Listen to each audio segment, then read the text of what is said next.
Continuamos con el preliminar momento de la entrevista destacada del día de hoy. Estamos en comunicación con un tremendo goleador que ha vestido diversas casacas del fútbol argentino, también, pero del fútbol internacional, ídolo de Racing, de Sarmiento de Junín. Hacemos referencia a José Raúl El Toti Iglesias, quien amablemente nos aguarda del otro lado de la línea. José, muy buenos días. Ricardo Bortolossi los saluda desde la ciudad de Villocampo, la provincia de Santa Fe.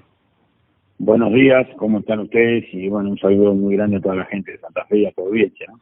Recuerdo siendo muy chico jugando en la canchita que uno y los amigos decían nombres de jugadores cada vez que hacían un gol, todo, y se escuchaba mucho en mi época de pequeño decir gol del Toti, gol Iglesias.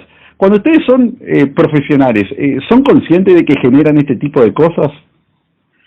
Y sí, uno se va dando cuenta que a medida que pasa el tiempo y va tomando trascendencia la actividad que vos tomás como futbolista en este país que es tan popular el fútbol, te empezás a dar cuenta que la cosa, sos un referente para muchísima gente y eso hace que tengas más cuidado todavía y que cuides tu imagen y que trates de hacer las cosas lo mejor posible para que esos chicos, como bien decís vos, que te emulen el día de mañana, digamos, lo hagan bien, ¿no? Que tengan una muy buena imagen. Y a mí me ha pasado, gracias a Dios me pasó muchísimo que tengo esa gente que me decía que bueno, que los chicos se querían pasar o parecer en cierta forma a uno. Bueno, sin ir más lejos, el entrenador de la selección, Lionel Scaloni, lo dijo en una nota en Olé que bueno, que de chico soñaba como ser el Toti Iglesias, ¿no? Cortarse el pelo como el Toti Iglesias, ¿no? Que son esas cosas graciosas que uno se entera después de muchísimos años. Y bueno, yo me enteré hace muy poquito de esto, pero me hizo una nota la gente de Olé y me dijo eso, y yo la verdad me sonreía, pero bueno, ahí tomás trascendencia de lo que es. Estamos hablando de Lionel Scaloni, que claro, es más chico que yo, y en ese momento era un chico, y bueno, me decía la gente de Olé, y él lo relata ahí, que iba al peluquero y le decía, cortame el pelo como el Toti Iglesias. ¿Y usted hacía eso con Artime cuando era chico? Claro, exactamente. Yo hacía lo mismo con Luis Artime, el padre de Luis, claro, por supuesto. Y bueno, yo realmente era mi ídolo y quería parecerme a él. Bueno, no sé si logré ser semejante goleador, pero bueno, por lo menos hice 200 goles en primera y eso me valió un poco para que me pasen esas cosas que te acabo de relatar después. Le tocó comenzar en San Lorenzo en primera división, una época que fue posterior a la gloriosa del club de tantos campeonatos en la década del 70. Sí, es verdad, es verdad. Yo arranqué muy pequeño porque vivía muy cerca del estadio de San Lorenzo, entonces arranqué jugando ahí en inferiores, primero en el fútbol juvenil, después en inferiores, y bueno, así me fui formando hasta que a los 18 años me llevaron a primera división. El Toscano Rendo era el de entrenador, famoso Alberto Rendo, y bueno, debuté ahí empecé a hacer una carrera que duró 15 años jugando en primera división. Yo jugué del 76, de 1976, para los que no lo saben, o los chicos jóvenes, hasta el 91 en primera división del fútbol argentino, ¿no? Bueno, intercalando con muchos clubes y en Europa también, y en Colombia, ¿no? Cuando se fue en San Lorenzo, al poquito tiempo, 2 o 3 años después, se terminó yendo al descenso, el Ciclón, que fue el primer equipo grande en irse al descenso. ¿Se comenzaba a ver esa decadencia cuando usted abandonó el club? No todavía, porque eso fue en el 76 y San Lorenzo se fue en el 80, si mal no recuerdo, 81 creo, 81. Y entonces no, todavía se veía que no estaba bien el club porque pasaba muchos avatares como lo que está pasando ahora, ¿no? Que también hay muchos problemas económicos. En ese momento perdió la cancha, si me acuerdo, porque bueno, yo me fui en el 76 de ahí, pero después San Lorenzo en el 79 pierde la cancha, se va de Avenida La Plata, empieza la debacle tanto deportiva como institucional. Y bueno, lamentablemente en el 81 se va al descenso, ¿no? Que bueno, yo ya jugaba para Sarmiento de Junín y nos salvamos nosotros que habíamos ascendido el año anterior, y se fue San Lorenzo y Colón. Y usted fue muy importante en esa salvación para Sarmiento y en ese descenso para San Lorenzo porque convirtió un gol, ¿es así? Sí, no, básicamente no contra San Lorenzo, pero sí, fue importante porque en los momentos finales que se definía el descenso, el segundo descenso, Colón ya se había ido, y el segundo descenso estaba entre San Lorenzo, Argentinos Juniors y el ascendido del año anterior, que era Sarmiento de Junín. Claro. Entonces sí, yo le hice goles a Argentinos Juniors, sí, le hice goles con Sarmiento, y nosotros nos salvamos una fecha antes y después definieron el famoso último partido que erra el penal Delgado. El famoso último partido entre Argentinos Juniors y San Lorenzo, gana Argentinos 1-0 y el Delgado erra el penal y se va el descenso San Lorenzo, ¿no? Y hablando de Sarmiento, ¿es verdad que antes de irse al equipo de Junín había pensado incluso abandonar el fútbol si no le iba bien? Sí, es verdad, totalmente, porque la cosa no me venía bien. O sea, uno cuando arranca, ya te digo, yo llegué a los 18 años a primera, pero después se hace muy duro, no te estabilizás, te empieza a costar. Y bueno, yo ya llevaba como 3, 4 años que la cosa estaba más o menos, y yo dije, bueno, veía que no podía progresar o que la cosa no era como yo me había imaginado. Entonces llegó ese año 80 y yo realmente no tenía club, estaba medio en banda y dije, bueno, si no me va bien un año más, pruebo, y si no, ya me dedico a otra cosa, a trabajar, a lo que sea, ¿no? Porque uno empieza a perder las esperanzas. Pero bueno, siempre hay, cuando uno lucha, es un buen ejemplo para los chicos, cuando uno lucha y yo ese año me maté entrenando, hice de todo para tener mi último tren que pasaba, claro, como considerándolo que esa era mi última oportunidad. Y bueno, Dios me premió, yo creo, porque no solo que salí campeón con el equipo, sino que fui goleador del campeonato, ¿no? O sea, que la vida en un año me cambió abruptamente. 36 goles en 37 partidos, una cifra monstruosa. Sí, con Huracán hice esa cantidad de goles y bueno, fui el goleador del campeonato, por supuesto, y bueno, eso son las cosas lindas que que le ocurren en la vida, ¿no? Que a veces tenés momentos, como todo, momentos buenos y momentos malos. Bueno, a mí me tocó los buenos y los malos, también me fui el descenso en un momento. O sea, quiero decir con esto, que me tocó las dos puntas como le toca a cualquier ser humano en la vida. O sea, llegué a descender con Huracán y después salí campeón también, o sea que... ¿Qué quiere decir esto? Que todas las personas en la vida tenemos que seguir luchando porque vienen las buenas y las malas, ¿no? ¿Y qué se siente que la ciudad deportiva de Sarmiento Junín lleve el nombre de uno? Y es muy lindo. A mí lo que me ocurrió en Junín, a muy pocas personas le ocurre. Yo pasaron 40 años y la gente me sigue recordando, la gente me siguen ocurriendo cosas así afectivas, que hicieron una votación en internet y le pusieron a las canchas un nombre mío, porque como un homenaje a una persona que dio mucho por el club, pero ellos también me dieron en su momento, cuando yo estaba mal, digamos que no tenía destino, me dieron la camiseta y yo pude demostrar todo eso, y bueno, fui el jugador que fui, gracias a que Sarmiento me permitió ese año andar tan bien, ¿no? Así que hoy por hoy, como bien dice usted, la gente de Junín me recuerda como uno de los grandes ídolos que pasó por la ciudad, y eso a mí me pone muy contento y muy orgulloso, y quiero mucho al Sarmiento de Junín, ¿no? Por eso que me pasó. ¿El descenso con Huracán fue el golpe más duro que le tocó vivir en el fútbol? Sí, correcto, sí, yo siempre lo digo eso porque nunca me había tocado, y de la forma que nos fuimos fue muy feo, digamos, feo son todos los descensos, pero nosotros habíamos jugado un octogonal, llegamos al último partido para salvarnos, y habíamos ganado el primero, perdido el segundo, y cuando fuimos al tercer partido, en el último minuto nos empatan y perdimos por penal. Entonces es como que llegás, vas nadando hasta la otra costa y te ahogás faltando 50 metros para la orilla. Así que, fue muy feo. Sí, la verdad es el golpe futbolístico más feo que tuve, porque Huracán había hecho mérito suficiente para salvarse, pero bueno, es un equipo muy... no espectacular, porque si estuviste ahí es porque no estaba tan bien, pero eran los famosos promedios que venían de 3 años, Huracán mal, y ese equipo con Claudio García, Claudio Cabrera, con jugadores como Carlito Gay, todo, tuvimos la desgracia de descender, así que eso sí fue realmente lo peor. ¿Es verdad que a raíz de ese descenso no celebró la consagración de Argentina en el 86? Sí, muy bien, estás muy bien informado, te felicito. Sí, me tocó justo ese año que Argentina gana el Mundial 86, y yo la verdad estaba muy triste, porque ya te digo, fue lo peor que me había ocurrido en la vida deportiva, ¿no? No es una tragedia, ¿no? Pero me estaba muy triste y miré el Mundial, pero recuerdo que no festejaba, yo estaba muy en mi casa mirando los partidos, todo, pero tenía eso de adentro como que era la primera vez que me había ocurrido eso de ir al descenso, y bueno, pero lo entendí, después cuando uno va cumpliendo años lo entendés, porque también me tocó salir campeón, me tocó salir goleador del campeonato, y bueno, me tocó también a mala, ¿entendés? Así que sí, realmente es verdad lo que decís, recuerdo que terminó el partido y sí, estaba bien, digo, pero no estaba tan contento como si no me hubiera ocurrido eso. Hoy el hincha de Huracán lo quiere mucho, pero no la pasó bien al principio. Sí, es verdad, porque yo venía con el antecedente de haberme formado y jugado en San Lorenzo de Almagro y que me había ido muy bien en San Lorenzo. Entonces, cuando yo llego a Huracán, es como que la gente me miraba de reojo por el famoso tema de que llega un cuervo al lugar de los gemelos. Entonces, de entrada me acuerdo que sí, en un entrenamiento, apenas llegué la primera semana, me gritaban, no me gritaban, pero me decían a ver si hacemos goles, cuervo, y los hinchas de Huracán, ¿no? Y después lo más gracioso del caso es que a los 3-4 meses terminaron haciéndome una canción y bueno, y estoy siendo ídolo en ese momento, de ese año, de Huracán, porque me fue bárbaro. Hice 36 goles en 37 partidos, es el récord del Nacional B, todavía no lo batió nadie.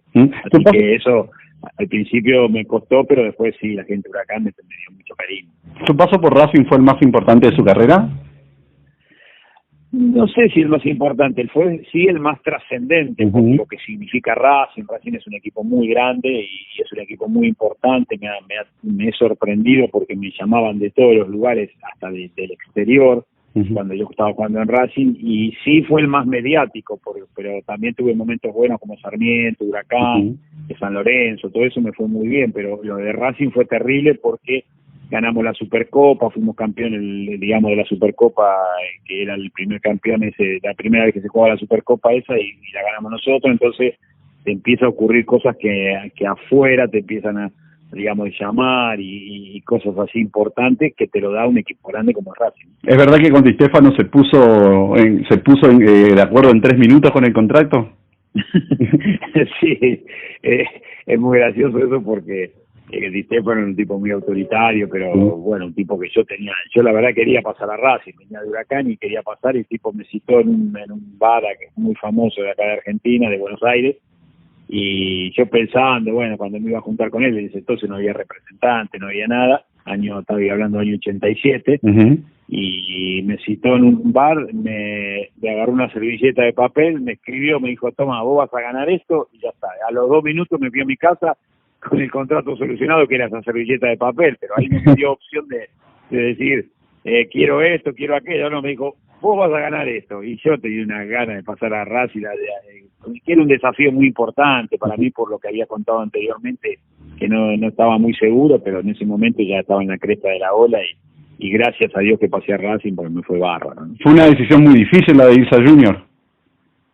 Y sí, porque yo estaba a nada de jugar la final de la Supercopa, y viene a buscarme Junior, y yo tenía 30 años, 31 casi, y me aseguraba el futuro económico. Yo en el fútbol argentino no se ganaba tanto dinero como hoy en día, entonces pasar a Junior, a mí me daban 2 años de contrato y me aseguraba a mi familia, me aseguraba el futuro económico. Entonces yo tuve que pensar mucho, y la verdad, digamos, deportivamente me dio mucha bronca porque me perdí de dar la vuelta olímpica en el Mineirao con el Cruzeiro.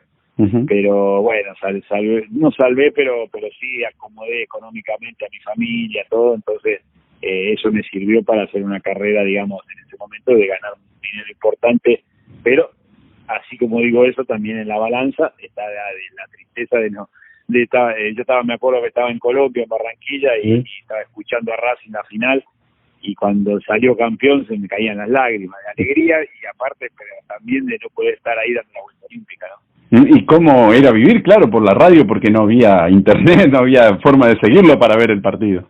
No, exacto, sí, exacto, pero me estaban pasando, hablaba con un familiar y me estaba pasando la información telefónicamente, porque lo estaban viendo acá, y me decía, ahora está pasando esto, está pasando lo otro, y bueno, cuando terminó el partido, con una alegría bárbara, todo, me contaban, y me decían eso, ¿no? Que bueno, que faltaba yo. Es más, si ustedes piensan un poco, el gol famoso que hace la final lo hace, es como que Dios puso la mano, ¿no? Lo hace Catalán y se entró en lugar mío, porque a mí me vendieron 15 días antes, y entra Catalán en lugar mío, porque si no, en Racing jugaba Medina Bello, yo de 9 y Walter Fernández de 11, la delantera. Y como yo me fui vendido, entonces jugó Medina Bello, Catalán y Walter Fernández, y voy a hacer el gol Catalán. Es como que el puesto mío fue el que hizo el gol, o sea, yo estaba muy contento. Catalán, un chico bárbaro, lo merecía también, pobre, y el equipo lo merecía, pero quiero decir, en la vida te pasan estas cosas también, ¿no? Uno elige o lo deportivo o lo económico. A veces las dos cosas no van de la mano. Eran años convulsionados en el fútbol colombiano, por lo menos se habla mucho de lo que pasaba en Colombia por aquellos años, incluso se ha llegado a matar un árbitro. ¿Se vivía ese clima o usted estaba totalmente absorto de eso? Es decir, no recibía nada de eso que pasaba alrededor en Colombia. A ver, no es que lo veía ni que estaba al lado viendo cosas raras, pero sí se comentaba muchísimo. Me acuerdo que mis compañeros me decían que había mucha violencia y que ahí, a ver, era un poco lo que estaba pasando hoy en día en Argentina, que te matan por nada. Bueno, en ese momento en Colombia me acuerdo que era muy normal escuchar esas historias de violencia y de que había corrupción y todas esas cosas. Bueno, yo lo escuchaba continuamente esos comentarios, pero nunca me tocó vivir algo certero como para decir, me pasó esto. Eso por un lado. Y bueno, nada, es como que me sorprendía mucho, pero después, lamentablemente, esto que voy a decir, lamentablemente en Argentina hoy en día estamos viendo cosas que me hacen acordar al Colombia de hace 30 años atrás, amiga, ¿no? Sí, en Rosario han baleado un palacio comunal estos días, por ejemplo. Ni más lejos. Sí, ni más lejos, exactamente, es un muy buen ejemplo ese. Acabamos de escuchar que dicen eso, que un tipo se da el tupé de decirle a un juez que se dedica a contratar sicarios para tirotear a jueces. Y bueno, eso es lo que yo viví en Colombia, escuchaba y leía en Colombia hace 30 años atrás. Bueno, ahora lo tenés en Argentina. Cuando le ofrecieron volver a Racing ni lo dudó. Y claro, porque yo me había ido con esa asignatura pendiente de lo deportivo, o sea, lo económico, una vez que vos lo solucionás o que digamos jugaste allá y ya tenés tu dinero, que vos decís, bueno, ya con esto estoy, querés volver a lo que más querés. Y en ese momento Racing me ofreció volver a jugar la Copa Libertadores, porque no, como venía a mitad de campeonato no podía jugar el torneo local. Entonces volví para jugar la Copa Libertadores con Racing, ¿no? Que en definitiva volví, pude hacer goles en la Copa Libertadores también, y bueno, todo eso me dio una gran alegría y aparte el cariño de la gente de Racing, ¿no? ¿Y qué pasó con Pedro Marcheta? Al final se fue mal de Racing. Sí, porque cuando termina que quedamos eliminados de la Copa Libertadores con Basile se va, no me acuerdo si lo echan o se va, y viene Marcheta, y bueno, y Marcheta a mí lo que me dolió que me mintió mucho, me mintió alevosamente, porque si viene un técnico y te dice yo no lo tengo en los planes, y bueno, eso forma parte del fútbol y lo tenés que aceptar y decir, bueno, muy bien. Pero cuando te cuentan un cuento, que te dicen una cosa y después ves que es otra totalmente diferente, o que le echan la culpa a que no te quiere los dirigentes y que en realidad era él, bueno, eso fue lo que me calentó y terminamos muy mal. Y da la casualidad que yo me fui de Racing sin saber esto, yo me entero después de todas estas cosas, ¿no? Entonces después me voy a Talleres de Córdoba y juego con Talleres contra Racing y tengo la suerte o la desgracia de hacerle el gol a Racing de cabeza y bueno, se lo fui a gritar a él, a Marcheta, y ahí nos peleamos. Bueno, se armó un hecatombe bárbara, nos expulsaron, por supuesto, a mí, a Marcheta, todo, pero son las cosas del fútbol, pero son cosas de hace muchos años atrás que uno las recuerda ahora medio riéndose, ¿no? Pero sí ocurrió eso. Era muy calentón usted. Sí, tenía un carácter fuerte y bueno, eso me costó a veces expulsiones o cosas así, pero ese carácter a veces como es fuerte también me salvó en muchas oportunidades de no ser un jugador tibio, un jugador de que te da lo mismo ganar que perder. Entonces ese carácter me llevó a pelear las cosas que en principio por ahí no me salían y que en base al temperamento, al carácter, a luchar, a no entregarme nunca, bueno, logré las cosas que logré en el fútbol, ¿no? ¿Qué se siente estar cerca, compartir una práctica con Johan Cruyff? Y fue muy lindo porque son las cosas que te quedan en la vida, que vos decís, hoy en día es como haber jugado con Messi o unos años atrás con Maradona. Bueno, yo tuve la suerte de jugar en contra de Maradona, no con él de compañero, ¿no? Pero quiero decir con esto, hoy haber jugado con Cruyff o haber compartido entrenamientos con Cruyff, eso me dio como un placer muy grande porque veía a un monstruo entrenando, que cosas que hacía que vos decís, no lo podés creer. Bueno, cuando fui a Barcelona me tocó eso y digamos, yo estaba en el Barcelona de segunda división, el Barcelona B, sería, y hacíamos fútbol con ellos, con la primera que estaba en ese momento, los extranjeros eran dos, eran Johan Cruyff y Johan Neeskens, los dos holandeses, y Rinus Michel, el entrenador también holandés. Entonces, bueno, me tocó todo eso que es muy lindo y que uno no se lo olvida más en la vida, ¿no? Milonguita Heredia, que jugó mucho tiempo con Cruyff, me dijo una vez que parecía que no tocaba el césped. Correcto, correcto. Sí, Milonguita estaba ese año, me acuerdo, entrenaba también ahí con nosotros. Sí, sí, es verdad eso, es la sensación que tenía. Vos lo veías a Cruyff y parecía que era una gacela, porque iba en el aire el tipo. Y nunca vi un jugador tan, o sea, era tan rápido y así y cambiaba de dirección tan fácilmente, como dije, una gacela, que el tipo iba de 0 a 100 o de 100 a 0 en nada, en 3 metros. O sea, venía picando con todo y se frenaba con una velocidad y te hacía seguir de largo a los defensores como loco. O al revés, se frenaba y arrancaba de golpe, pero salía que sacaba 5 metros de ventaja. Un superdotado, la verdad, un superdotado el tipo. ¿Era tan violento el fútbol español en aquel tiempo, como se dice?